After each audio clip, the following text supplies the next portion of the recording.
Salut tout le monde, bienvenue à cet épisode spécial. Je suis vraiment content de collaborer avec Christine Pelletier, qui est maintenant planificatrice financière. Donc, elle a fini ses examens, c'est vraiment cool.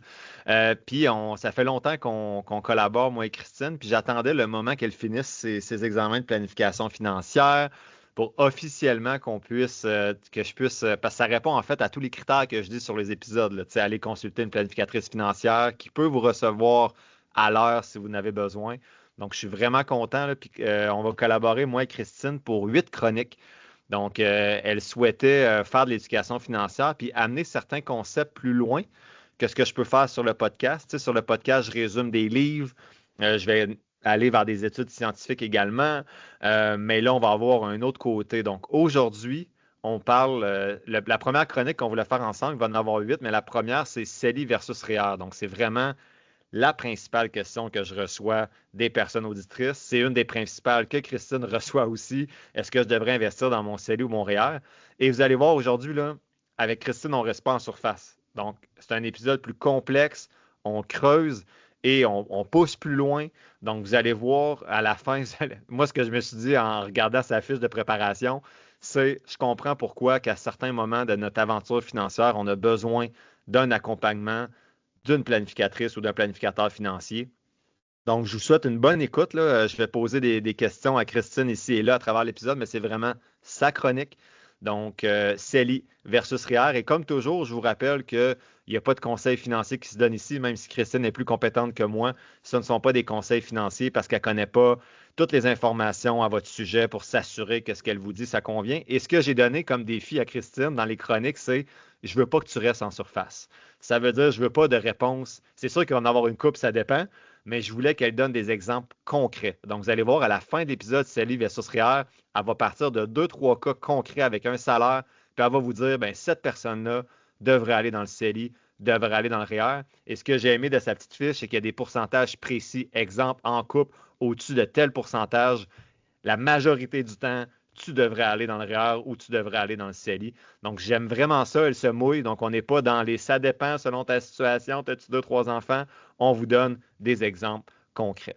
Donc, Christine, je te laisse la parole pour commencer ta chronique. Bienvenue de nouveau sur le podcast. Bien content de t'avoir avec moi et avec nous. Puis je te laisse partir, puis je vais t'interrompre ici et là à travers ta chronique comme d'habitude. Super, merci beaucoup David. C'est vraiment un plaisir d'être avec toi. Puis je pense effectivement que ça faisait un petit bout qu'on en parlait. Puis comme tu dis, dans certains moments, je suis quand même une fidèle auditrice. J'aime ça, t'entendre. J'aime écouter des résumés de livres. Ça m'aide à choisir les bons livres que je vais prendre du temps pour aller lire par la suite. Mais souvent, quand j'écoute certains épisodes, il y a des petits bouts que je voudrais commenter. Fait que c'est un peu un des objectifs aujourd'hui de Céline Réal. Je me souviens quand je l'avais écouté, j'étais en vélo. Puis là, j'étais comme, ah ouais, mais il y aurait eu tel élément qu'on aurait pu rajouter. Fait que c'est un peu l'objectif aujourd'hui, d'aller un peu plus loin sur les épisodes, certains détails là, que j'ai la chance de pratiquer avec mes clients puis de pouvoir vous partager. Bien sûr, en finance, il y a toujours un paquet d'éléments, mais je pense qu'on va plus loin pour vous donner des outils ou des réflexions qui vont vous aider dans votre réflexion. Puis par la suite, vous allez peut-être pouvoir aller peaufiner avec un professionnel au besoin selon le cas. Donc, ce que je comprends, ce que je disais, c'était pas mauvais. J'allais juste pas assez loin. On va plus Ben, loin en aujourd'hui. fait, puis c'est normal. En fait, là, à un moment donné, on va voir l'épisode risque d'être un peu long parce qu'il y a beaucoup d'éléments. Fait qu'à un moment donné, on fait un choix sur ce qu'on présente, mais il y a toujours des petits à côté. Je pense qu'avec l'expérience, fait qu'on rencontre plusieurs cas dans notre pratique, puis tout ça, ce qui fait qu'on apporte des nuances puis de l'expérience autour de ça. Excellent. Donc, ben, on part. La question cellulaire, c'est une question qui est vraiment centrale hein, sur le long terme. On devrait avoir une stratégie de cellulaire. Il ne faut pas faire ça à l'aveuglette parce que l'impact là, est de plusieurs milliers de dollars à la fin d'une vie en lien avec la croissance du placement puis la fiscalité qui va s'appliquer. Donc, on ne doit pas laisser cette notion-là au hasard, puis on doit, dès le début, selon moi, avoir une stratégie. Au début, elle risque d'être simple, je dirais que dans beaucoup de cas, on part avec le CELI, pour moi, dans ma tête, parce qu'on va le voir, là, il y a plusieurs avantages autour du CELI, puis on va être stratégique quand on utilise le REER. Parce que, bien sûr, on est tous contents quand on a un retour d'impôt au printemps, Ouais. mais malheureusement, quand on arrive à la retraite, puis je le vois avec les retraités, le REER, ils font très rapidement à cause des retenues d'impôt et des impacts fiscaux, puis c'est ce qu'on va voir aujourd'hui. Donc, on veut s'assurer d'avoir une vision à long terme quand on commence à cotiser dans le REER pour voir un petit peu qu'est-ce qui va arriver par la suite. On va voir qu'on est loin de la règle du pouce, puis c'est pas parce qu'on gagne beaucoup que nécessairement on doit cotiser au REER, hein. C'est souvent quelque chose qu'on entend. On va Ouais. voir qu'il y a des situations que c'est pas nécessairement le cas. Puis l'épargne retraite, ça se fait pas juste dans le REER, ça se fait très bien dans le CELI. Il y a vraiment plusieurs avantages de ce côté-là. C'est une Ça, réponse c'est qui fou évolue quand dans... même, hein. Excuse-moi, Christian, je te coupe, mais ça, c'est fou comment, tu sais, jusqu'à temps que je lis sur les finances, pour moi, le CELI, c'était plus le court terme. Tu sais, ça a longtemps été vu comme ça. En tout cas, il y a peut-être plein de gens qui le voient encore comme ça parce qu'ils n'ont pas nécessairement lu 220 livres ces finances, là. Mais, puis REER, c'était retraite. Tu sais, on dirait que ça a comme été présenté de même un petit bout de temps. Est-ce que tu en vois encore des gens que tu rencontres qui pensent que le CELI ne peut pas servir à la retraite? En fait, oui, puis il y a plein de gens qui n'ont juste pas de CELI, puis ça, pour moi, OK. c'est comme pas une option, là. Dans un plan financier, il y a nécessairement une place pour CELI pour un paquet de choses, dont l'épargne retraite. Puis, c'est vraiment un concept. Je pense que ça vient du fait que le REER existe depuis plus longtemps. Pendant un long moment, il n'y avait pas de CELI. Donc, nécessairement, la seule option, si on voulait mettre de l'argent à l'abri de l'impôt, Ouais. ben, c'était via le REER. Mais là, le CELI, ça fait quand même plus de 15 ans qu'il existe, là. Fait qu'il est temps qu'on change nos habitudes puis nos mythes qu'on a à travers tout ça. Enfin, on va voir que la réponse, elle évolue dans le temps. Notre vie, elle change, notre travail change. Tout ça vient influencer la situation. Fait que c'est pour ça que c'est pas une question qui est statique, mais bien une question qu'on va voir qui va vraiment évoluer peut-être d'une année à l'autre, de moment à l'autre. Donc, il faut vraiment pouvoir s'adapter en continu face à cette question-là.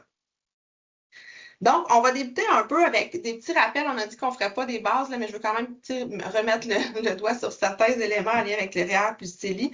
Donc, le CELI, c'est un biais cognitif qu'on a pour la majorité face au CELI parce qu'on n'a pas de retour d'impôt. Donc, en premier lieu, souvent, il peut paraître moins intéressant parce qu'on se dit, mais là, je n'ai pas de retour d'impôt, ça va peut-être être avoir moins de croissance, mais Mais c'est pas le cas. ça, c'est intéressant parce que j'ai eu ce même biais-là dans les 3, 4 premières années que j'ai commencé à investir, tu sais, j'investissais dans mon REER, puis je me disais, hey, je reçois 3 000 à 4 000 de retour d'impôt, c'est impossible que le CELI batte ce retour d'impôt-là. Puis quand j'ai fait les calculs en considérant l'imposition à la retraite, même si je réinvestissais les retours d'impôt puis je mettais des rendements là-dessus, avec un outil bien moins développé que le tien que tu m'as montré l'autre fois, on va en parler tantôt, mais j'arrivais et je me disais, ben, le CELI était quand même plus avantageux parce que j'étais trop imposé à la retraite avec mon fonds de pension. Donc, en effet, on dirait que quand on reçoit des milliers de dollars, on se dit impossible que le CELI batte ça, mais dans certaines situations, on va voir que ça peut être le cas, là.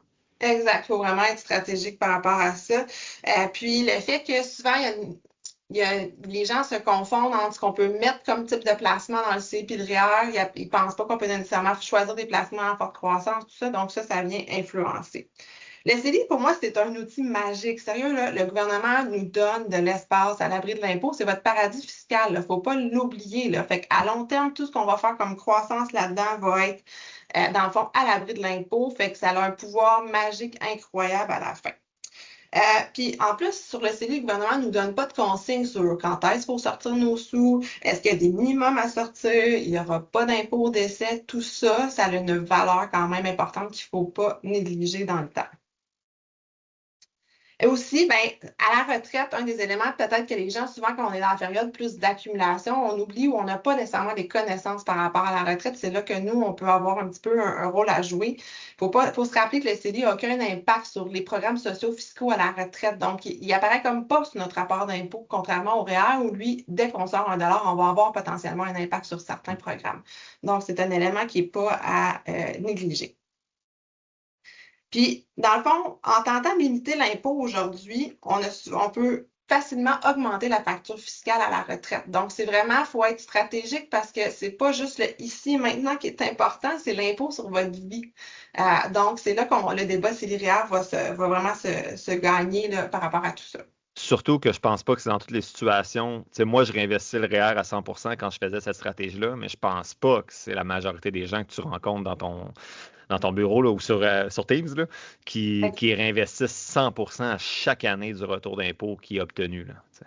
Exact. Fait que c'est vraiment, puis ça, c'est vraiment souvent, là, les calculs qu'on entend sont basés vraiment sur cet aspect-là, puis ça vient tout changer la game si Ouais. on n'a pas investi. Puis en plus, le double défi là-dedans, c'est que le retour d'impôt lié directement au REER est mélangé avec d'autres choses.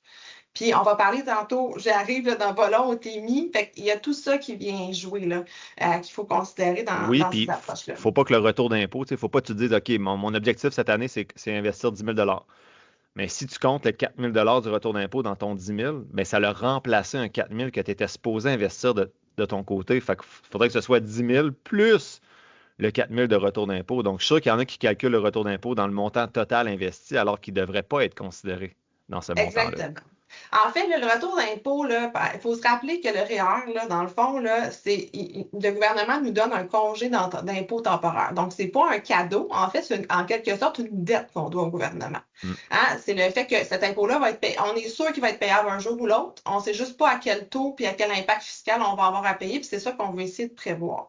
Donc, souvent, si on prend l'idée de l'approche que c'est une dette, ça va peut-être changer notre perspective par rapport à ça.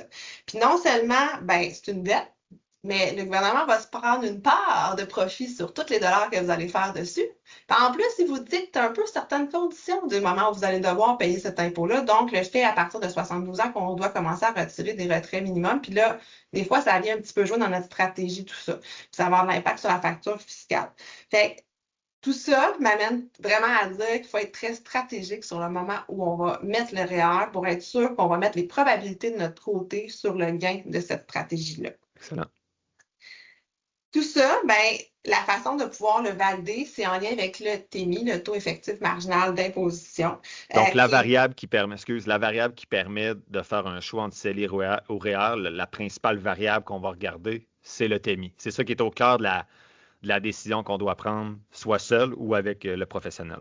Exact. OK. Parce qu'en fond, ce qui est important là-dedans, c'est que souvent les gens, OK, ils comprennent un peu les paliers d'impôt, bien que souvent ils comprennent qu'il y en a, mais ils comprennent pas nécessairement comment ils fonctionnent ces paliers-là, puis c'est quoi les grosseurs, hein, parce que on a des paliers qui sont très petits, puis on a des paliers qui sont très grands, fait qu'il y a des moments donnés où ça change rapidement la situation, comme d'autres moments où on peut gagner 50 000 de plus par année, puis finalement on est encore dans la même braquette d'impôt sans ça.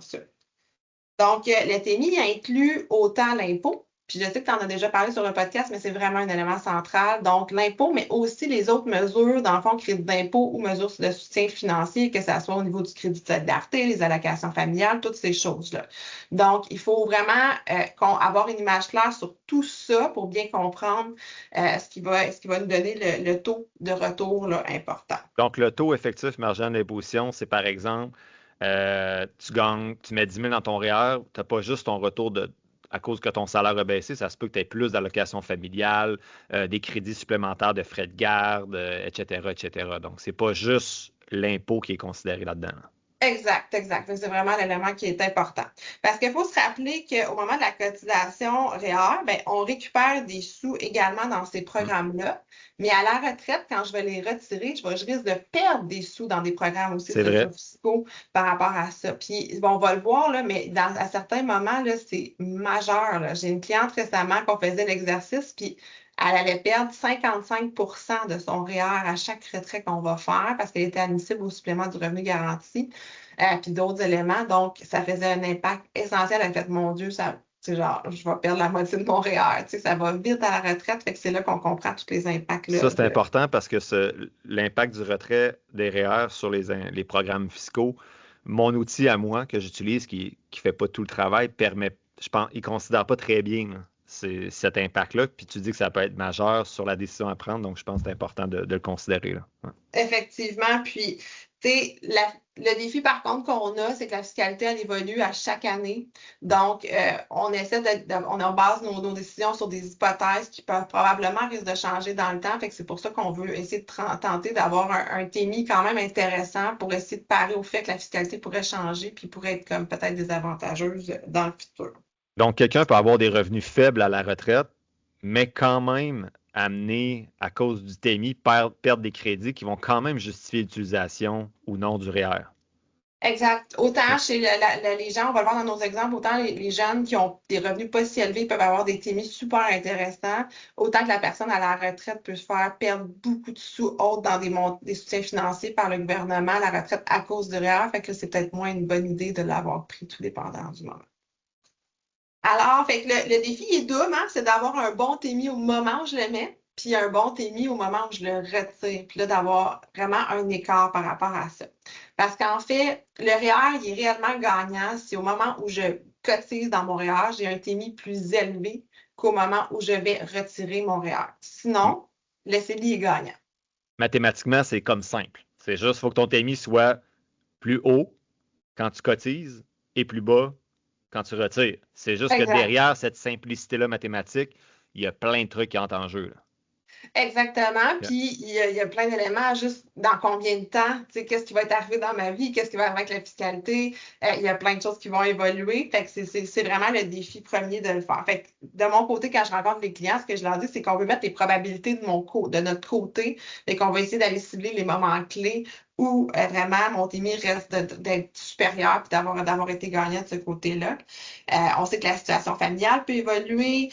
On sait aussi qu'il y a des événements dans votre vie, le changement d'emploi, changement de revenu, l'arrivée des enfants, la vente d'une maison à la retraite, d'un chalet, qui va amener qu'on va avoir beaucoup de liquidités, qu'on va avoir de l'espace pour cotiser, toutes ces choses-là. Ça va venir faire l'influence par rapport à ça. Un autre élément qu'on a rapidement abordé tantôt, c'est l'importance du retour d'impôt. Dans le fond, si on va peut-être se retirer, si on n'investit pas le retour d'impôt, on se ramasse en quelque sorte avec une double dette quasiment, parce que non seulement j'ai reçu mon prêt temporairement du gouvernement. Fait que, si je l'investis, ben, j'augmente mon levier parce que à la base, là, quand on avait juste le REER, le fait de reporter l'impôt, l'avantage, c'était vraiment le fait qu'on avait plus de liquidité pour investir, donc on est capable de faire une meilleure croissance à long terme. C'était ça l'objectif. Donc, si je dépense en quelque sorte mon retour d'impôt, ben là, non seulement je me retrouve avec mon impôt à payer à la fin, mais en plus, j'ai une dette supplémentaire parce que j'ai fait de la croissance dans mon REER. Donc, il y a comme un effet boule de neige si je n'ai pas réinvesti. Fait que c'est pas juste la phrase plate de la planificatrice qui dit Hey, c'est important d'investir le retour d'impôt. Non, il y a vraiment des conséquences importantes sur votre patrimoine à la fin si vous ne le faites pas.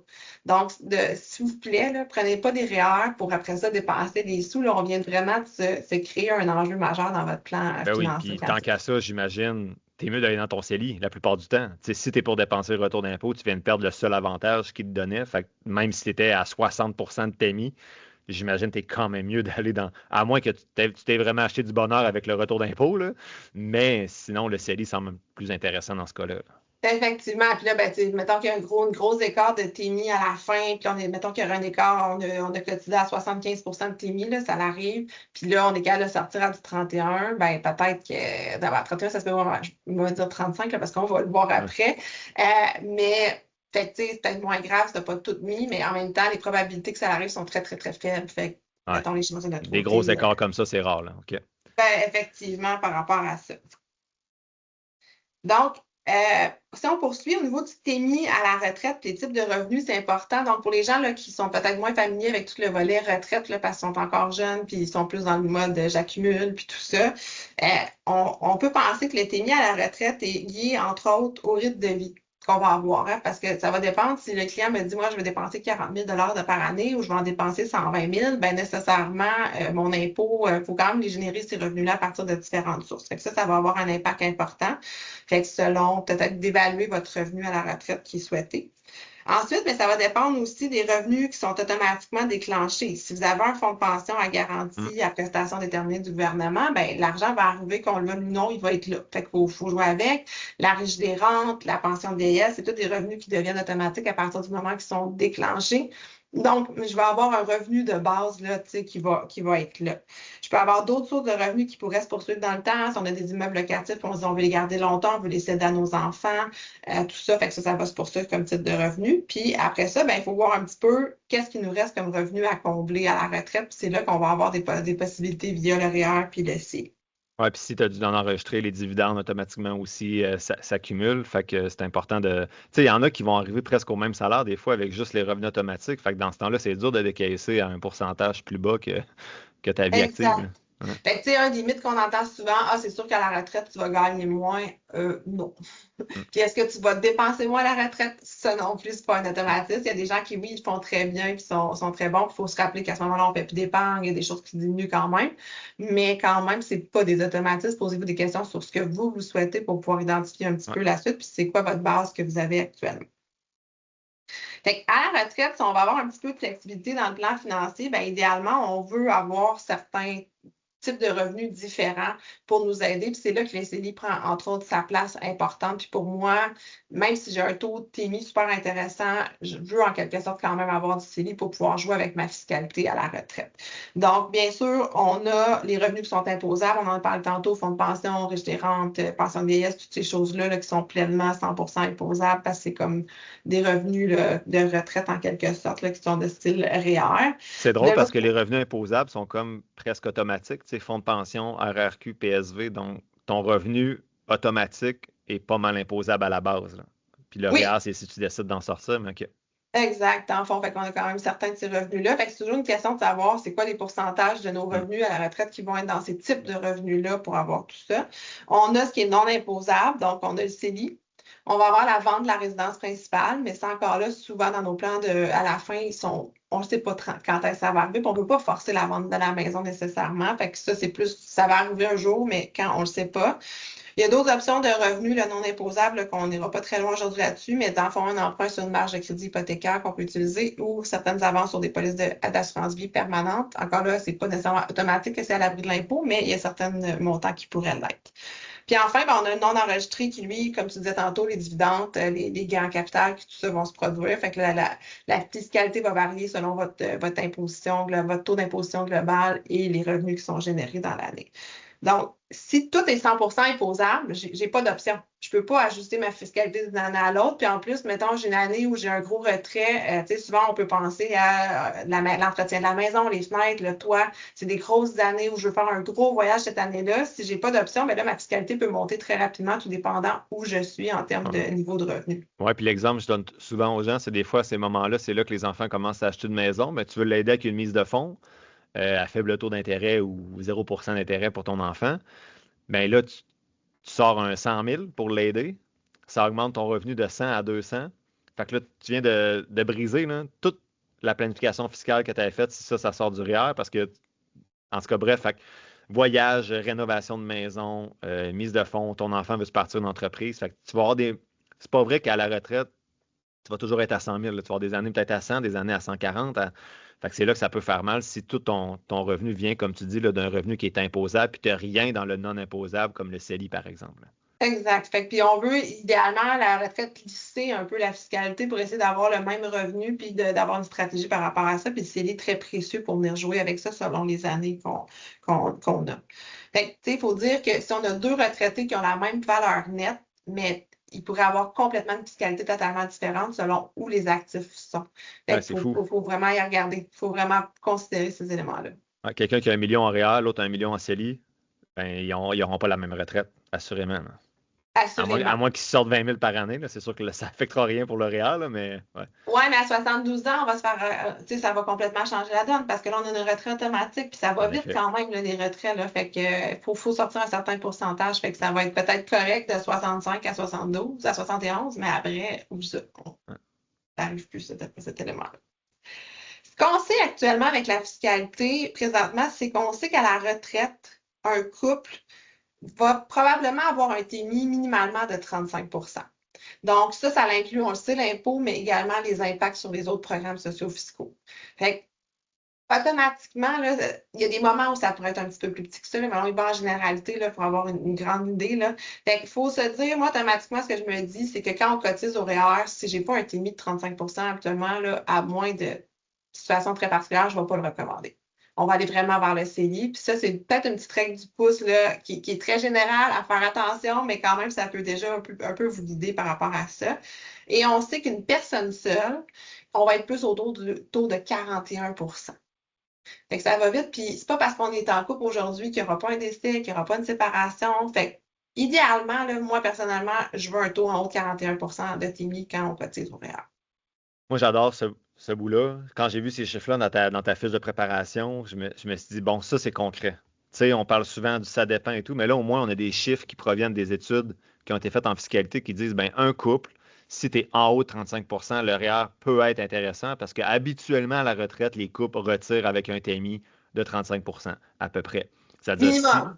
Minimum, c'est Minimum. ça. Fait que ça Ouais, c'est dépend ça. de où c'est quoi ton rythme de vie et tout. Mais tu sais, évidemment, quelqu'un qui est déjà dans mettons, une tranche d'imposition de 36 puis qui va être à la retraite autour des revenus en bas de 100 000, mettons, ben, on peut se douter là, que ça serait plutôt C'est-à-dire, relatif. pour un couple à 35 ou une personne seule à 41 quand tu es à ce TMI-là dans la vie active, tu te dis ça peut commencer à être intéressant de Ouais. penser au REER.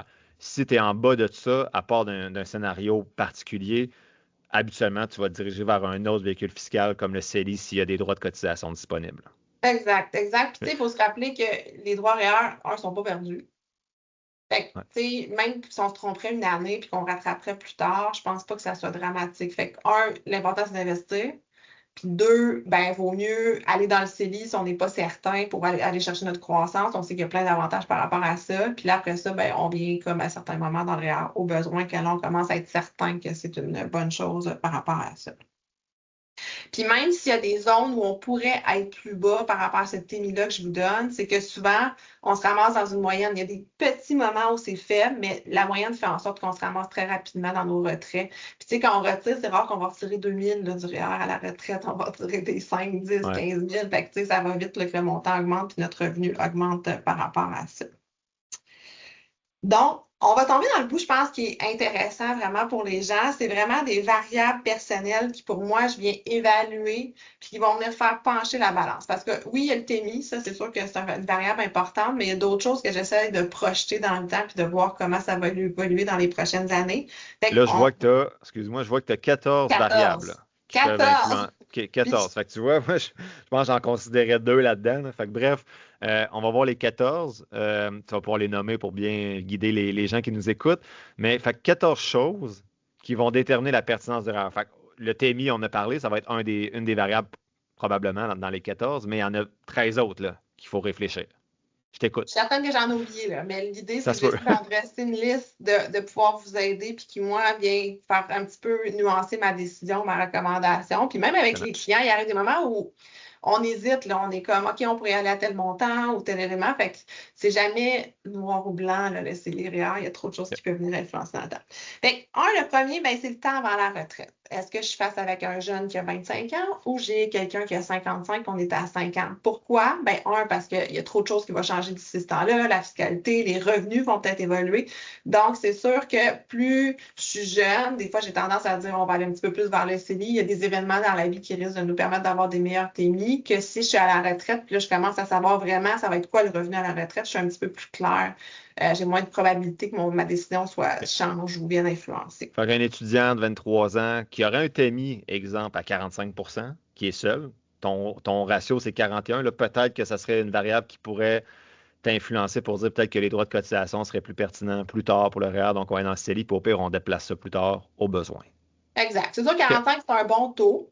Mais tu sais, si, mettons, il vient de commencer, il est à un taux de 45, puis on se doute que. Puis là, en fait, je vais voler des punchs. Je vais continuer, puis C'est on bon, je verra t'écoute. après. Donc, le deuxième, j'avais mis effectivement TMI actuel versus TMI à la retraite. Donc, on veut idéalement vraiment avoir une différence. Aussi, je veux pas que ça soit égal. Tu sais, si je me doute que j'ai un 36 puis que je vais avoir un 36 à la retraite, ben, je vais aller vers le CELI. Fait qu'il faut vraiment que j'aie un écart projeté potentiel par rapport à ça.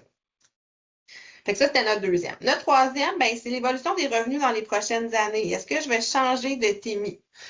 Faut se rappeler que la zone, mettons, de 36 actuellement, elle est très grande, là, autour de 58 000 jusqu'à 108 000, là, je vois approximativement. Donc, même si je change de salaire, puis j'étais à 70 000, puis je vais gagner 85 000 l'année prochaine, ça risque pas de changer mon TMI. Fait qu'on parle plus d'une évolution de salaire dans les prochaines années qui va faire en sorte que je vais changer de palier d'imposition puis aller plus haut. Fait que ça, c'est un élément. À ce moment-là, on va peut-être retarder un peu les cotisations REER, puis on va les transférer un petit peu plus tard par rapport à ça. Numéro 4, est-ce que c'est une année où je vais avoir des bonnies importants ou une rétro d'une convention collective? Il faut se rappeler, hein, il y a régulièrement dans le domaine de la santé, de l'éducation ou avec d'autres entreprises que des fois, il y a des conventions collectives qui prévoient des rétroactions. Puis ça fait gonfler très rapidement notre salaire cette année-là. Donc ça peut avoir un impact important. Puis ça peut être stratégique dans ces moments-là là, de revoir notre analyse réelle civile pour voir si c'est une bonne année pour cotiser. Oui, puis stratégique de s'assurer qu'on a des droits de cotisation REER quand ces années-là arrivent aussi. Oui, ça Ouais, donc aussi, de c'est voir en avant un petit peu, là. Ouais. oui, effectivement. Puis tantôt, on parlera du timing, là, un petit peu des cotisations réelles. Mais OK. oui, je pense de bien comprendre nos droits de cotisation. Je rencontre des gens qui ont des fonds de pension à prestations déterminées donc du gouvernement. Puis dans ces cas-là, on ne cumule pas beaucoup nécessairement de droits réels là, par année. Fait que là, si on les utilise régulièrement, ben, on va arriver peut-être à des moments où on aura un meilleur TMI, puis là, on n'en aura pas assez disponible Ouais. pour cette année-là. Fait que de planifier un petit peu nos droits de cotisation, c'est aussi un élément important que vois-tu, je n'ai pas mis dans ma liste, mais qui est un point Un important. 15e. Oui. Alors, après ça, ben, on en a parlé un petit peu plus tôt au niveau du point 5, c'est la nature des revenus à la retraite. Est-ce qu'actuellement, ce que j'ai cumulé pour ma retraite est déjà tout imposable versus une partie non imposable? Est-ce que j'ai un fonds de pension qui ne me permettra pas d'avoir des avances? Hein? Dans le fonds de pension, c'est je reçois tant à tant de mois, je sais que je vais recevoir beaucoup d'argent dans ma vie, mais maintenant, si j'ai un besoin, ben, vers quelle autre source de revenus je vais pouvoir me tourner pour obtenir ce revenu-là s'il y a des travaux importants, je veux changer de voiture, ces choses-là qu'on a parlé tantôt. Fait que Excuse-moi, ça aussi, Christine, c'est un élément. je t'arrête encore. Puis je t'avais dit que j'allais pas t'arrêter souvent dans tes chroniques, mais tu parles à quelqu'un de curieux, là. Fait que c'est sûr, finalement, ça se peut que l'épisode soit plus long, mais euh, fait que ici, ce que je comprends de nature des revenus de retraite, c'est-à-dire si tu arrives devant quelqu'un qui est proche du TMI qui t'intéresse, toi, pour aller dans le REER, mais cette personne-là a juste des REER et aucun CELI, tu vas peut-être, même si ça serait intéressant, le TMI, de dire, hey, ça serait bien d'avoir un petit coussin dans le CELI à la retraite pour justement, comme on parlait tantôt, les années qu'il y a plus de dépenses, pour te dire, ben, ces années-là, on va pouvoir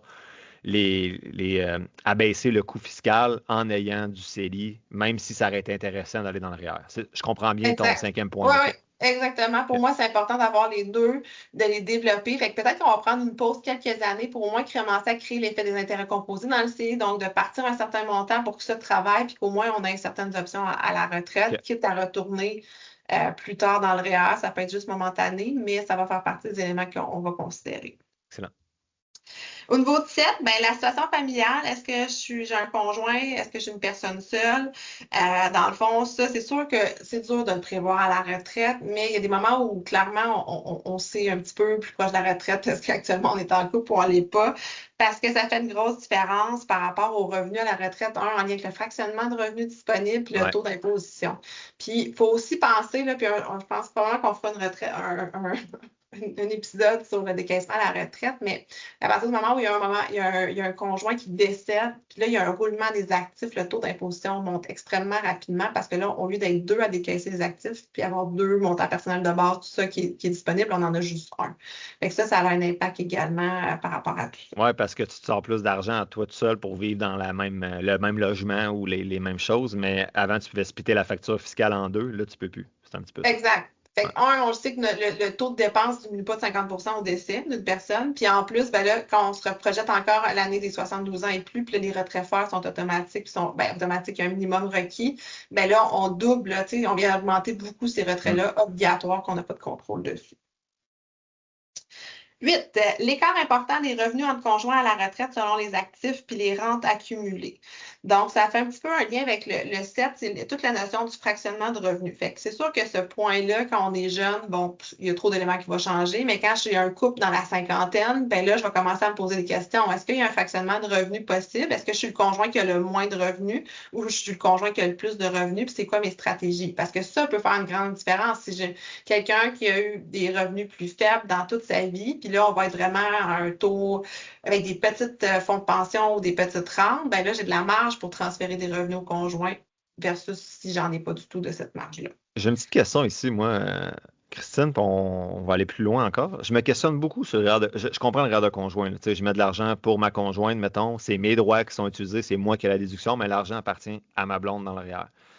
Sachant qu'on peut fractionner le revenu à la retraite, je me questionne beaucoup sur la pertinence du REER de conjoint, sachant qu'au pire, je cotise dans mon REER, puis quand on est à la retraite, si on est encore ensemble, ben, je fractionne mon revenu avec elle, sans, puis là, je parle de mon point de vue, sans prendre le risque, exemple, de donner l'argent à l'autre, qu'on se sépare, puis là, ça lui appartient.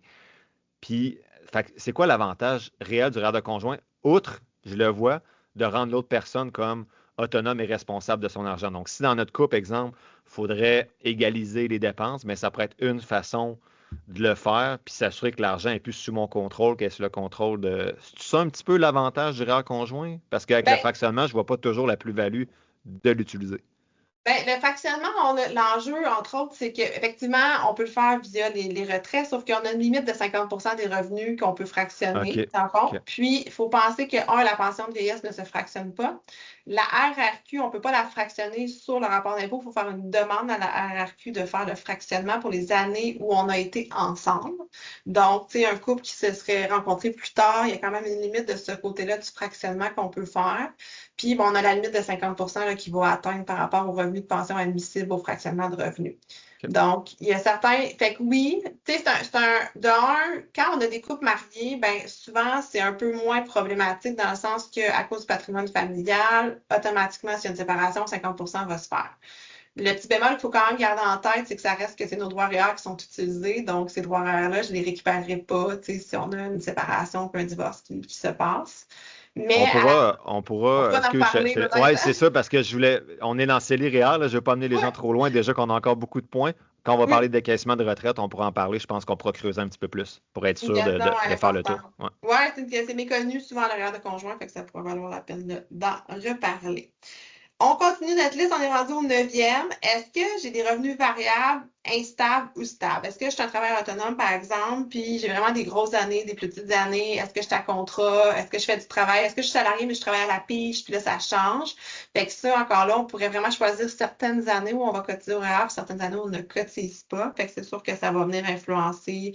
Est-ce que, entre autres, même par rapport au CELI, tu sais, si j'ai des années où je peux me ramasser avec des très faibles revenus, puis je pourrais avoir besoin de peut-être avoir un CELI d'urgence, ben, le fait d'aller mettre les sous dans le REER sont vraiment bloqués. Idéalement, on ne veut pas retourner les chercher. Là. Fait que, des fois, on va retarder la cotisation REER pour nous donner de la flexibilité dans le plan financier aussi. Ouais, puis à l'inverse, si tu as du CELI et tu as vraiment une grosse année, on va dire d'habitude tu fais 50 000, là tu as fait 200, mais rien qui t'empêche d'en profiter puis d'enlever du CELI pour le mettre dans le REER en plus pour profiter d'un vraiment gros retour d'impôt parce que tu as cette liquidité-là disponible. Moi, j'aime beaucoup cotiser au CELI puis transférer au REER. On va voir tantôt dans les OK. timings, mais il y a d'autres raisons qui font en sorte que c'est quelque chose que effectivement, je travaille beaucoup avec les clients. Point 10, ben, on en a parlé un petit peu plus tôt, là, mais ça a un petit temps différent, c'est le pourcentage des actifs immobilisés versus le montant dans le CELI. Est-ce que j'ai beaucoup d'espace disponible? Est-ce que je veux le faire croître versus est-ce que tout est immobilisé aussi? Tu sais, le REER n'est pas immobilisé. Tandis que les fonds de pension en prestations déterminées, toutes les rentes, c'est immobilisé, donc je n'aurai pas accès à ces sous-là du tout. Donc, si tout est immobilisé, je veux avoir du CELI aussi également de ce côté-là pour ça. Point 11, ben, mes liquidités, il y a des choses qui reviennent, qui se répètent un petit peu, là, mais je trouve ça important quand même de les noter. Ben, mes liquidités accessibles, est-ce que si demain matin, il m'arrive un enjeu financier, est-ce que je tombe invalide, tout ça, si tout est dans le REER, ça va avoir des répercussions importantes. Donc, je trouve important de toujours avoir des liquidités disponibles dans un plan financier à travers le CELI, même si mon TMI serait important. Je veux bâtir cette balise-là avant de penser à cotiser au Ouais, REER. un peu désagréable quand tu es dans le trou, puis en plus, il faut que tu sortes ça du REER, puis là, tu payes peut-être une facture de 20 000 en impôts en plus. Ouais, c'est ça. Hein. Paye la facture, tu as perdu tes droits de cotisation REER à vie. Mhm. Tu sais, c'est vraiment, tu sais, au-delà de l'investissement, un bon plan financier commence par une bonne base et une bonne sécurité financière. Fait que d'avoir des liquidités accessibles, ça fait partie des éléments qu'il faut considérer, même si le thème est intéressant. Prochain point 12, est-ce que j'ai des projets personnels d'avoir des années sans revenus ou peu de revenus? Prendre un Ouais. congé sabbatique, prendre un congé après avoir eu mes enfants pour demeurer à la maison. Ça pourrait être des opportunités avec une différence de TMI. Fait que oui, on a parlé beaucoup de la retraite depuis le début, mais il pourrait peut-être avoir certaines années stratégiquement où je vais vouloir sortir des montants de mon REER, même au cours de ma vie, parce que mon TMI est très bas. Mettons, j'ai beaucoup d'espace CI. Bon, je ne dis pas que c'est un automatisme, c'est vraiment une stratégie très précise. Il faut bien la faire, ça, soyez accompagné si c'est ça votre plan, là. Mais ça pourrait être une opportunité de le sortir. Ou même, j'ai des gens qui prévoient quitter peut-être la fonction publique. Ils se disent, je ne me rendrai pas à 55 ou à 60 ans, mais on va peut-être attendre avant de déclencher la rente parce qu'on sait que les pénalités pour déclencher une rente avant le moment prévu d'admissibilité sont extrêmement importantes, ces pénalités-là. Fait que des fois, on va vouloir utiliser le REER quelques années. Fait que là, mon TMI va changer complètement parce que je n'aurai pas encore mes rentes gouvernementales, je n'aurai pas encore tout ça qui va être déclenché. Fait que ça peut venir jouer sur mon TMI que je vais avoir quand je vais Ouais, sortir super les sous. intéressant. Ouais. Fait que ça vient influencer. Est-ce que j'ai des ventes d'actifs avec un revenu élevé dans les prochaines années? Est-ce que Ça, j'ai c'est de point l'immobilier? 13. Ça, Ah, c'est point point 13, treize. oui, ça vient de le dire.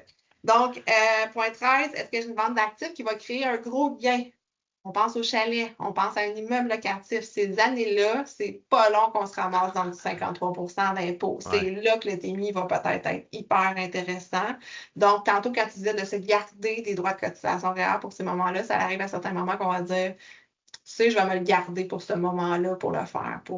Fait qu'on va laisser tomber les cotisations réelles, même si j'aurai un TMI, parce que je sais que dans quelques années, mon TMI va être encore plus intéressant. T'imagines le gain fiscal de cette planification-là, tu sais, si soit tu y penses tout seul ou tu as un conseil d'une personne planificatrice financière, ça te permet de dire, OK, je vais vendre mon chalet dans 10 ans, je sais que je vais faire tel profit en gain en capital. Si tu es capable de garder tes droits de cotisation jusque-là, puis de sortir, exemple, du CELI à ce moment-là, le mettre dans le REER, puis d'annuler la facture fiscale, mais ça équivaut combien en rendement là, tu sais, sur le marché boursier, mettons, là, c'est quand même assez incroyable. Là. Ouais, puis il faut toujours le voir, il faut toujours faire des petits calculs. À ce moment-là, on venait faire un calcul. OK, si mon TMI tant présentement, j'attends, c'est-tu dans 3 ans, dans 5 ans, dans Ouais. 10 ans, le fait que j'avais eu mon retour d'impôt, on vient tout calculer, on vient essayer ça, mais c'est juste de l'avoir en tête, là, d'y penser par rapport à ça. Même, je dirais, là, je fais du coq à l'âne un petit peu, mais mettons quelqu'un qui vous prévoit sortir son fonds de pension, le transférer dans un CRI, il y a des fois une partie qui va être imposable. J'ai besoin de droits REER pour ça. Fait que en prévision de ce moment-là, je pourrais dire que je vais cotiser au CELI parce que je vais avoir besoin de mes droits REER pour ne pas être imposé à ce moment-là quand je vais le sortir. Fait que ça, c'est un autre élément à considérer. Fait que, un autre de plus. Donc, dernier point, le 14, en fait, qui était sur ma liste prévue initialement malgré nos ajouts, c'est le profil comportemental de la personne. On le sait en finance, les émotions, des fois, où nos habitudes viennent nous jouer des tours. Il y a certaines personnes qui, quand on est dans le CELI, c'est trop facilement accessible, donc on va être tendance à aller piger dedans, puis là, on va venir jouer vraiment dans les intérêts composés. Donc, pour ces personnes-là, ça se peut qu'on décide d'aller au REER, même idéalement au moins un 36 là, de TMI, mais qu'on aille dans le REER à ce moment-là pour bloquer, avoir une certaine forme de cadenas là, invisible sur ces sous-là, puis essayer de limiter l'accès pour les retraits en cas. Puis aussi, certaines personnes peuvent avoir tendance à accepter plus de risques dans le REER que dans le CELI. Ils ont l'impression que c'est la retraite, c'est comme plus facile, c'est comme un mindset. Fait que dans ce cas-là, je l'évaluerais. Là. C'est sûr que mon travail, c'est souvent d'accompagner les gens et de leur faire comprendre que dans le CELI REER, on peut choisir les mêmes produits d'investissement puis tout ça. Mais si on est capable de prendre plus de risques dans le REER et CELI, ça peut avoir un impact à long terme. Fait qu'on va le regarder de ce côté-là aussi. Moi, c'est Puis, vraiment, Christine, quand j'ai lu ces 14 variables-là, c'est là que je me suis dit, je négligeais beaucoup de choses dans mon outil. Puis que je voyais, tu sais, souvent, il y a des études qui disent, bon, l'impact du conseil sur les rendements, je pense que c'est 3% Vanguard, là. C'est dans ce genre de situation-là que ça me saute d'en face de dire, je comprends pourquoi, quand tu es bien accompagné avec des situations particulières, bien sûr, il y a des gens qui n'ont pas nécessairement besoin d'être accompagnés pendant toute leur carrière d'investisseur, mais à des moments clés comme ça pour faire un choix CELI-REER en début d'investissement ou proche de la retraite, avec toutes ces variables-là, je vois que c'est pas juste le TMI comme tantôt, là, à 41% ou à 35%. Il y a plein d'autres choses à considérer. Fait que vraiment, je comprends que là, il faut que tu jases avec la personne. Là. Tu sais, c'est pas juste remplir un profil d'investisseur. Là. C'est comme, OK, bon, mais c'est quoi tes projets, tes intentions, ton profil? Fait qu'il y a beaucoup de choses à considérer avant de prendre la décision. exact. Puis, tu sais, dans ma première rencontre, on commence par ça. Puis, à chaque, mettons, suivi, ça va être, hey, il se passe quoi dans ta vie? C'est quoi tes projets? Qu'est-ce qui est important pour toi? T'es quel type de personne pour que je puisse bien connaître la personne, puis ensuite, je puisse adapter mes recommandations parce qu'il y a un paquet de choses. Puis, juste d'avoir la discussion avec quelqu'un, ça nous fait allumer sur certaines choses, des fois prendre conscience de certaines habitudes, puis aussi venir challenger un peu notre réflexion ou peut-être voir certains biais qu'on n'avait pas eu ou pas vus en cours de route. Là, on a parlé des variables qui peuvent influencer le choix CELI versus REER, mais tu voulais aussi nous parler du timing des cotisations. Oui, Qu'est-ce que tu veux dire par là? ben pour moi, ça peut avoir un autre impact. Fait que, tu sais, là, on a calculé un peu, OK, je suis gagnant, c'est l'IREER, mais après ça, le moment, on en parle depuis tantôt, à être stratégique sur le moment qu'on cotise au REER. Fait qu'il y a vraiment un volet au niveau du moment de l'année. Donc, est-ce que c'est l'année du gros boni? Est-ce que j'ai un changement d'emploi? On n'a pas parlé encore, tantôt, j'aurais peut-être pu en parler, mais c'est toute la notion de l'arrivée d'un enfant ou un enfant qui va avoir 18 ans dans la prochaine année. On parle des allocations familiales. Pour plusieurs Québécois, il y a quand même, la majorité en reçoivent des allocations familiales. Fait que ça va avoir un impact. Fait que ça va venir changer. Fait que des fois, j'aurais dû le mettre dans la liste. L'enfant qui va avoir 17 ans, peut-être que là, on va dire, OK, on le fait cette année parce que l'année prochaine, justement, j'aurais pu cette allocation-là, En il va être effet. diminué. Est-ce que j'ai un retour aux études? J'ai-tu un congé parental qui va affecter mes revenus, mon imposition par rapport à ça? Est-ce que je vais avoir une prime de départ? C'est un autre élément qu'on n'a pas parlé, qui peut amener vraiment une grosse année d'imposition si je me retrouve un emploi rapidement versus ne pas le faire. On va peut-être jouer avec certaines stratégies REER-CELI à ce moment-là. Aussi, ben, un des éléments importants, c'est le moment dans l'année de la cotisation REER. Tantôt, je l'ai dit, je suis quand même quelqu'un qui privilégie souvent de cotiser au CELI en premier, puis on va faire des transferts vers le REER au moment opportun. Euh, L'élément, par contre, à toujours garder en tête, là, je mets toujours un petit bémol à mes clients, c'est que cette stratégie-là est intéressante quand les marchés financiers sont positifs. L'année que les marchés financiers sont négatifs, ben là, peut-être que ça ne sera pas la stratégie gagnante. On se rappelle qu'en moyenne, les marchés financiers sont positifs de 7 à 8 années sur 10. Puis il n'y a rien qui m'empêcherait pas, si on tombe dans une période de récession où on fait comme, oh, les marchés partent à la baisse, de dire, OK, pour cette année-là, je vais cotiser directement dans mon REER, sachant que je veux faire un montant. Pourquoi, pour moi, ça, c'est une stratégie gagnante? C'est que avec les outils qu'on a, on est capable d'aller vraiment plus cibler exactement le montant qu'on devrait mettre en REER selon le OK. TMI, parce que le TMI est évolutif, tout ça. Puis des fois, dans l'année, il va y avoir eu un boni, il va y avoir quelque chose. Fait que de regarder ça vraiment plus en fin d'année financière, fiscale, en fait, soit en décembre ou au début janvier, quand on a vraiment toutes les données du couple, on est capable de venir vraiment créer une simulation en quelque sorte de l'impôt puis du retour réel qu'on va avoir, puis de venir dire, OK, c'est-tu 2500, c'est-tu 3000, c'est-tu 7000, de vraiment venir préciser le montant qu'on veut avoir par rapport à ça. Et ben, il va y avoir fait de la croissance dans l'année, ton CELI, normalement, de façon générale, il va y avoir eu de la croissance qui va s'être créée. Fait qu'en quelque sorte, ta cotisation REER risque de te coûter moins cher que si tu l'avais fait directement dedans. Puis non seulement la croissance va avoir été à l'abri de l'impôt. Je veux juste, moi, quand je t'ai entendu présenter ça, là, tu m'en avais déjà parlé, on s'était déjà parlé de ça, là, couple de mois, là, on préparait ta première chronique, je pense, puis on avait parlé, des fois, on part dans des sujets, là. Tu m'avais parlé de ça, que tu aimais bien cotiser au CELI toute l'année pour que les rendements qui se font, tu sais, le marché boursier est plus souvent positif que négatif, ben, de profiter de ça pour que les rendements qui se font dans l'année soient à l'abri de l'impôt, puis ensuite, on les transfère dans le REER, puis là, en plus, on connaît mieux toutes les autres variables. Je veux juste montrer aux gens, ben, dire aux gens qui écoutent, ça montre un petit peu le type de personnes avec qui vous allez travailler si vous voulez faire affaire avec Christine comme planificatrice financière. Prendre le temps de prononcer, c'est important. Tu sais, vraiment aller dans les détails là, d'optimisation. Là. Tu sais, ça, pour moi, ça m'allume parce que c'est mon genre là, de dire, OK, ben, je vais peut-être faire un 1000 pièces de plus de rendement non imposable. C'est des détails, mais sur 20, 30, 35 ans, ce genre de détails-là, ben, devient assez important. Là. On en parle avec les frais de gestion, mais c'est le genre d'optimisation qu'on peut faire aussi, puis qui va de l'autre côté, qui amène des avantages intéressants là, sur le portefeuille. Exact. Oui, oui, tu sais, les frais de gestion, on en a déjà parlé, mais tu sais, c'est un élément qui, oui, mais on a des façons quand même assez facilement avec des petites switches ou des petits ajustements de créer d'autres valeurs à côté qui vont avoir un autre impact complètement différent là, pour la personne. Fait que je voulais juste dire que tu étais craqué, puis en plus, ça, ce que Oui, ça amène, ce que je vois dans ta fiche, c'est que tu crées des nouveaux droits CELI. Exemple, tu as mis 10 000 de CELI, mais tu es rendu à 12 000, tu les enlèves, les mettre dans le RAB. Ben, l'année d'après, tu n'as plus juste ton 10 000, tu es rendu à 12 000 de droits. Fait que tu es capable d'accumuler un plus gros pactole à long terme dans ton CELI pour la retraite ou d'autres projets. Là. ben, pis ça, là, c'est vraiment un élément à pas négliger. Puis moi, j'essaie vraiment de créer le plus de droits CELI qu'on peut. Fait que, tu sais, que ça soit, surtout quand on a encore beaucoup d'espace CELI, là, qu'on a un petit peu moins besoin de se questionner sur est-ce que je vais être proche ou non de la limite, là, parce que faites vraiment attention, s'il vous plaît, à vos droits de cotisation CELI. Il y a encore trop de gens qui comprennent pas la mécanique autour de ça, qui ne le suivent pas. La RC nous aide pas nécessairement tant que ça à bien suivre, là. Fait que essayez de garder une trace de vos cotisations quelque part pour vraiment vous assurer que vous vous retrouvez pas en pénalité, mais quand on a beaucoup d'espace, là, on met tout, on met le fonds d'urgence, on met le fonds de voyage, on ne mettez pas de l'argent en dehors du CELI, vous êtes imposé sur des sous que vous avez de l'espace pour le mettre. Mm. J'ai encore trop de gens qui ont des comptes d'épargne à côté. Oui, c'est vrai qu'ils font pas beaucoup de dollars nécessairement de rendement dessus parce que c'est des fonds d'urgence, tout ça, mais ça reste des dollars qu'à la fin de l'année, vous payez de l'impôt dessus alors que vous avez une option pour ne pas payer d'impôt. Ouais. Fait que ça a une facture fiscale qu'il ne faut pas négliger. Puis, ben, ces règles-là, au début, on se dit, ah, j'ai en masse d'espace CELI, c'est pas grave, tu sais, ça fera pas une grosse différence, mais la journée où vous allez recevoir un héritage, que vous allez vendre une maison, tout ça, cet espace-là va devenir extrêmement précieux parce que peut-être vous allez vous ramasser à faire croître ces dollars-là pendant 15, 20, 30 ans à l'abri de l'impôt. Fait que même si on s'est juste créé un 2000 de plus de droits CELI, ça va faire une différence à la fin de votre vie. Donc, essayez, si c'est possible de le faire. Ça peut être une autre stratégie très gagnante. On a la fenêtre des 60 premiers jours aussi à pas négliger.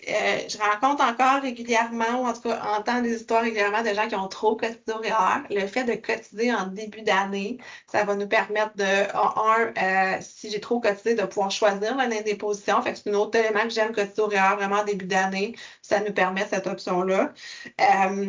Puis, c'est plus facile de connaître son TMI, comme on l'a dit tantôt. En fin d'année, on a vraiment toutes les informations financières avec nous, versus qu'en début d'année, il y a plein de choses qui peuvent se passer devant nous qui vont venir changer la donne. J'en profite peut-être aussi pour rappeler aux gens que même si vous cotisez dans les 60 premiers jours, vous devez déclarer votre cotisation REER dans l'année précédente. Donc, exemple, j'ai cotisé en janvier 2026, ben, je dois déclarer ma cotisation dans mon rapport d'impôt de 2025, que je l'utilise ou non. Ça, c'est vraiment obligatoire. Souvent, les gens ne savent pas ça. Fait assurez-vous d'avoir vos documents. Sinon, il va falloir faire un amendé de votre rapport d'impôt 2025 pour le corriger. Je ne peux pas juste le déclarer l'année suivante. Ça fait que ça, c'est un élément important. J'espère que ma comptable était au courant de ça, sûrement, j'imagine, qui fait mes rapports. Mais donc là, Christine, tu nous as parlé, c'est les REER rapidement au début. Tu nous as dit le TMI, les variables à considérer, le timing maintenant. Avant de nous présenter les exemples concrets, là, on y arrive là, avec les salaires, l'âge, les enfants, peu importe. Tu voulais nous glisser un petit mot là, sur le CELIAP, maintenant qui fait partie de l'équation. Donc, CELI, REER, mais qu'est-ce que tu as à dire sur le CELIAP dans tout ça, là? Oui, ben, tu sais, on a simplifié, je pense, le podcast au début, là, tout le texte, de ne pas rentrer au CELIAP pour ne pas mélanger les gens, parce que pas tout le monde qui a la possibilité de cotiser au CELIAP. Par contre, si vous avez la possibilité, ben, moi, rendu là, ben, le REER n'existe plus vraiment, c'est le CELIAP. Pourquoi? Ben, ça reste qu'on a le même avantage que le REER. Fait que pourquoi utiliser le REER quand on a le CELIAP? On a des droits additionnels.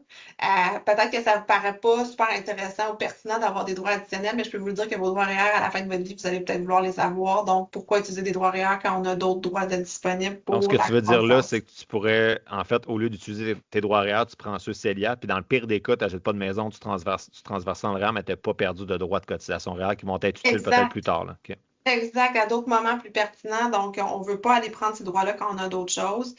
La notion de TMI devient moins importante si j'ai l'intention d'acheter une maison. Donc, je vais un peu moins me casser la tête, quoique j'essaie quand même d'aller trouver les moments les plus pertinents pour le faire.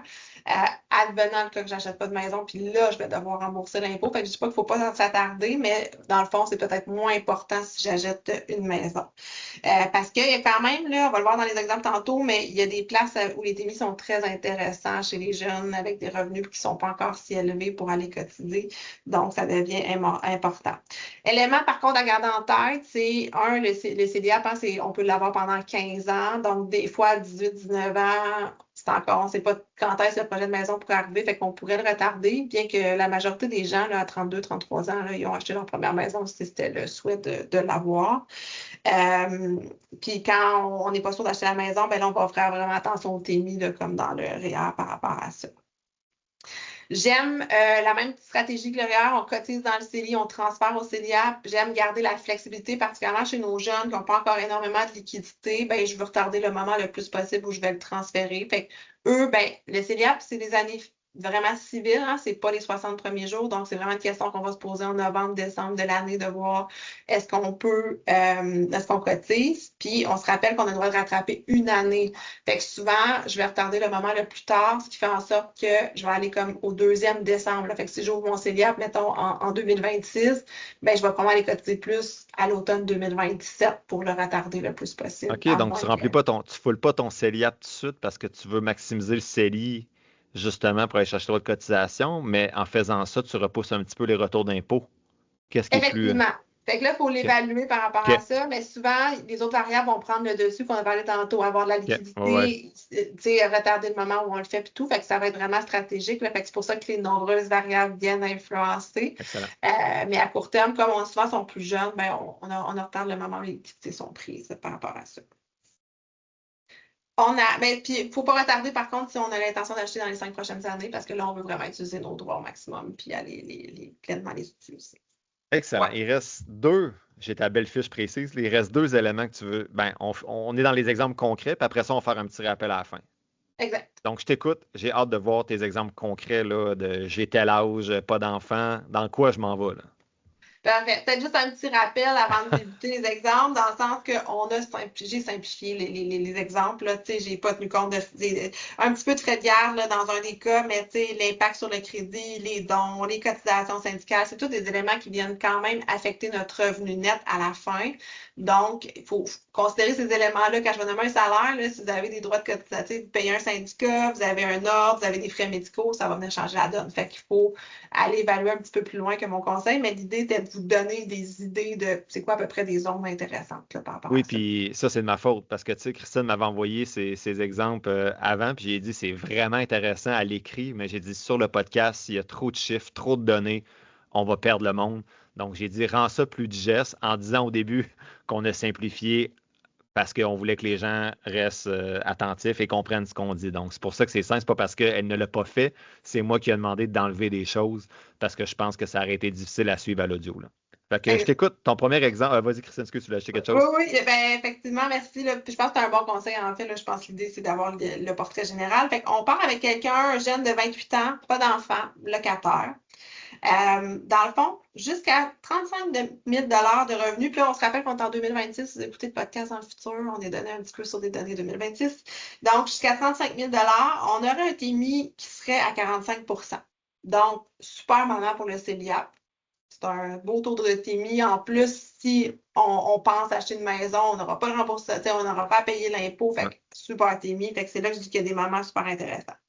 De 35 000 à 47 000, ben, on a un TBI en bas de 35 Fait que moi, j'aurais tendance à aller dans le CELI, à moins d'être sûr qu'on va acheter la maison dans les 5 prochaines années, puis là, on irait dans le CELIA.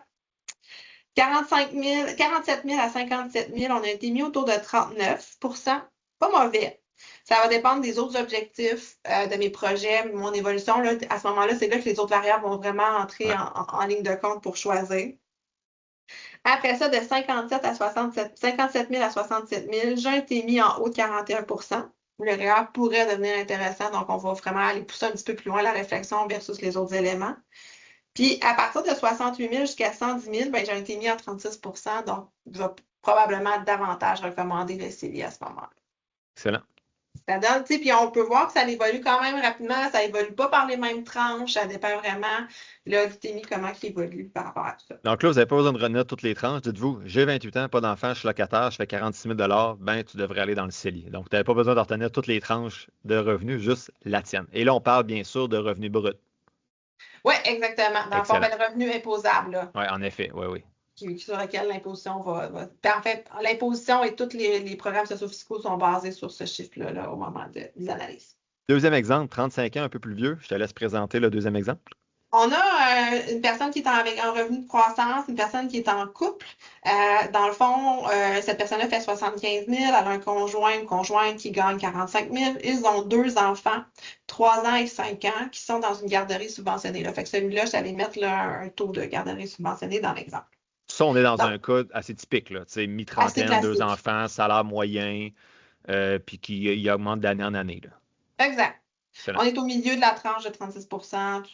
Donc, ça nous fait un revenu familial là, de 120 000 Ça nous donne un TMI de 45,82 entre autres lié beaucoup à la bonification des allocations familiales qui représente là, un 10 Donc, c'est là que c'est vraiment un bel endroit. Mais par contre, il faut vraiment que ce soit le conjoint de 75 000 qui cotise parce que le conjoint qui est à 45 000 n'est pas dans la même tranche d'imposition. Sauf ça, il faut faire attention par rapport à ça aussi.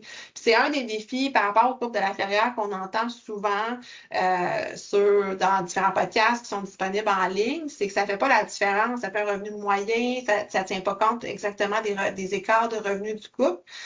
Parce que si les deux gagnent 60 000, les deux pourraient gagner, avoir une petite tranche qui serait dans du 36 pour avoir le bon. Mais là, le fait qu'on ait des différences de revenus et qu'il y en ait un qui soit plus dans la tranche du 26 de 25 maintenant d'imposition, ben, ça fait la différence. Puis là, je vais dans beaucoup de détails. Là.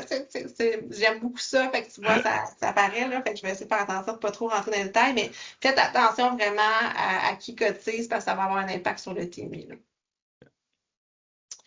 Donc, puis, fait qu'on irait vers le troisième exemple, si ça te Ben, en va. fait, ça, c'était pour la Oui, famille qui faisait 120 000 oui, oui. Pour la famille qui fait moins de 90 000 ce que je vois dans ta fiche, c'est qu'il y avait un autre TMI en haut de 43 aussi, donc ça serait quand même intéressant le REER. Puis moins de 80 000 on a un TMI en haut de 54. Donc, dans tous les cas, dans ce scénario-là, 35 ans, deux enfants, salaire entre, mettons, un petit peu en bas de 90 et 120, entre 80 et 120, excuse, le REER semble toujours intéressant.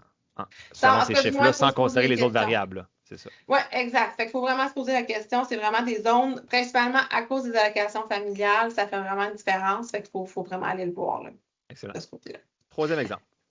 Au niveau 42 ans, célibataire, sans enfant, revenu de 112 000 mais cotise dans un fonds de pension à prestation déterminée là, gouvernementale de 9 000 Fait qu'on peut penser que la personne, comme elle gagne 112 000 puis ça, je le vois souvent, c'est Ouais. comme, ah, on est rendu en DTMI plus intéressant, on paye plus d'impôts, tout ça. Par contre, c'est vraiment sur notre revenu net imposable. Donc, le fonds de pension, il faut l'enlever de notre revenu brut, ce qui fait en sorte qu'on tombe dans un TMI à 36.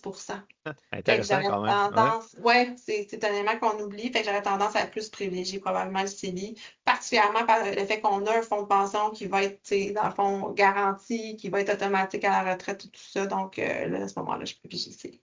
Tu vois, c'est drôle parce que c'est le genre de cas que j'aurais dit, hey, ces gens-là se font ramasser d'habitude célibataires, pas d'enfants, un salaire en haut de 100 000. Là, j'aurais comme cru que le REER était automatiquement plus intéressant. Puis là, tu vois, on est salé, c'est à la frontière quand même. Là, tu sais, le REER Ouais, serait pas nécessairement une si mauvaise idée, mais on va privilégier le CELI pour toutes les choses qu'on a discutées précédemment, la flexibilité, etc., etc. exact, tout à fait. OK. Quatrième cas, on a un gestionnaire de 51 ans, célibataire, revenu de 155 000 donc on est rendu dans des taux de tranches d'imposition plus élevés. Il y a un fonds de pension également garanti, puis il fait une cotisation de 10 000 puis il y a deux enfants de 14 et 16 ans. Donc, il y a un taux TMI de 56 là, quand on considère les allocations familiales. Fait qu'on va dire, waouh, Ouais. super, c'est génial. Par contre, je sais qu'à la retraite, il va avoir un taux garanti. C'est quelqu'un qui a vraiment cotisé depuis de nombreuses années au fonds de pension. Il va terminer sa carrière dans le réseau, au niveau public. Fait que quand je calcule son revenu de pension à 70 à sa retraite, j'arrive avec un salaire de 108 500. Donc, un TMI de 41. Fait qu'on se dit, ah, ben cool, tu sais, j'ai un écart de TMI, c'est super. Par contre, ben, il faut penser aux autres éléments à la retraite, dont la fameuse récupération de la pension de la vieillesse. Ça, c'est dans le fond, un montant. On sait la pension de vieillesse, on la reçoit à partir de 65 ans si on la demande, tout ça. Par contre, le taux de récupération est de 15 à partir d'un seuil. En 2026, le seuil, c'est 95 323. Donc, en fonction de mon calcul de son fonds de pension, il va rentrer dans la zone de récupération de 15 fait que son TMI vient d'augmenter de 15. Ça, c'est assez Donc, incroyable, là. Ça veut dire qu'on était à 56 donc là, on se dit automatiquement le REER est intéressant. Mais en comptant le TMI avec le fonds de pension, plus la perte de la pension de vieillesse, on arrive à 56 aussi. Donc là, ça serait une décision selon les autres variables, là. Est-ce qu'il y a un CELI pour la flexibilité? S'il y en a déjà un, ben là, peut-être que le REER est intéressant. Mais on ne serait plus à 56-57 de TMI automatiquement REER parce qu'il y a d'autres, la fonds de pension qui est perdu, la pension de vieillesse qui est perdue là, après 95 exact. 000. Fait que, OK. tu sais, il y a des stratégies de retarder la pension de vieillesse, il y a tout ça qui va rentrer en ligne de compte. Mon but là, dans cet exemple-là, c'est juste de dire, faites attention, il y a des automatismes des fois qu'on fait, qu'on oublie certains éléments qui viennent changer un petit peu la donne de notre réflexion par rapport à ça. Cool, ben j'espère que les personnes qui écoutent, un des quatre exemples, c'est rapprocher un peu de leur situation. Sinon, assurément, ils peuvent t'écrire pour avoir une réponse plus claire que sur le podcast. Je te laisse finir. On a dépassé l'heure, je crois. On est proche, en tout cas, de dépasser l'heure. C'est parce que j'ai passé l'enregistrement quand on se parlait avant de commencer à enregistrer. Fait que je ne sais pas combien de temps qu'on s'est parlé avant de commencer. Mais je te laisserai conclure. Christine, qu'est-ce que tu veux que les gens retiennent finalement là, de cette première chronique-là, CELI versus Réal? Ben, je pense que, premièrement, on le sait que le REER, c'est un outil pour la retraite, mais il faut pas négliger le CELI. Puis je pense que vous avez peut-être entendu à travers tout le podcast que je suis quand même quelqu'un qui est une fervente du CELI à la base et de vraiment y aller par moments stratégiques dans le REER. Donc, puis on veut essayer de mettre les chances de notre côté pour vous permettre d'avoir la meilleure retraite possible et le meilleur développement de votre patrimoine. Puis, faut pas laisser au hasard cette décision-là. Vous voyez tout l'impact qu'elle peut avoir. Fait que négligez pas le fait peut-être d'investir dans un accompagnement par moment clé pour pouvoir le faire. Là. Puis bon, oui, je prêche pour ma paroisse, mais je pense quand même que c'est complexe comme décision, puis que ça se mesure en milliers de dollars. Fait qu'une une analyse risque d'être très, très rentable si vous avez fait le bon choix à long terme par rapport à ça. Donc, on veut juste faire un rappel que les principales questions, là, on a parlé du TMI actuel versus la retraite. C'est quoi l'évolution de votre TMI dans les prochaines années, que ce soit au niveau du revenu, des enfants, du couple? Est-ce qu'il y a des événements de votre vie qui vont venir influencer le TMI à la retraite ou dans les prochaines années? C'est quoi vos actifs actuels? C'est quoi votre portrait d'actifs maintenant, futur? Puis c'est quoi vos types de revenus à la retraite? Je pense que ça résume, il y en a d'autres éléments, là, mais ça résume les principales informations. Puis, soyez stratégique au moment où vous cotisez dans le REER, que ce soit en termes d'années, puis aussi de moments dans l'année qui va avoir encore là une influence sur votre patrimoine à long terme. Puis, en cas de doute, là, cotisez au CELI. Hein? Ça En ne vaut plein jamais ça. correct. Puis, après ça, allez chercher de l'information ou faites des calculs, tout ça. Puis là, vous irez vers le REER quand vous allez être pas mal convaincu que c'est un Parce bon que moment pour vous. l'autre choix fait plus mal. Tu sais, si tu vas dans le REER, tu t'es Ouais. trompé, ben là, t'es comme, ouais, ben je me tromperai plus dans le futur, mais je peux pas corriger mon erreur, alors que dans le CELI, ben tu peux changer de place sans trop d'impact fiscal. Là. Ouais, puis on va relativer, là, je veux dire, c'est pas la pire erreur de votre vie, Non, là, non. je veux dire, tu sais, ça reste l'épargne, ça reste l'investissement, puis tout, mais quand on peut faire mieux, pourquoi pas, donc essayer de y aller au bon moment. Donc, ben super, merci Christine. C'est vraiment des beaux outils là, pour vraiment utiliser le plein potentiel de vos efforts. Tu sais, c'est le même dollar qu'on utilise juste pour le maximiser. Vous ne travaillez pas plus, vous ne faites pas plus de sacrifices. Fait que tant qu'à ça, on va essayer de le maximiser. Je te remercie pour cette première collaboration chronique de nos 8. Là. Donc, j'espère que les gens ont apprécié. Les autres chroniques, je garde le secret pour l'instant, mais je peux peut-être en vendre un. On va parler de décaissement REER, mettons, aussi. Mais les autres, on verra pour la suite des choses. On n'est pas sûr de tout ce qu'on va faire non plus. Fait que, un gros merci. L'objectif de ces chroniques-là, c'est de soutenir le podcast. Merci beaucoup d'ailleurs, mais aussi de faire de l'éducation financière plus poussée que ce que je peux faire d'habitude. Donc, j'espère que les gens ont vu que tu étais très compétente, passionnée surtout.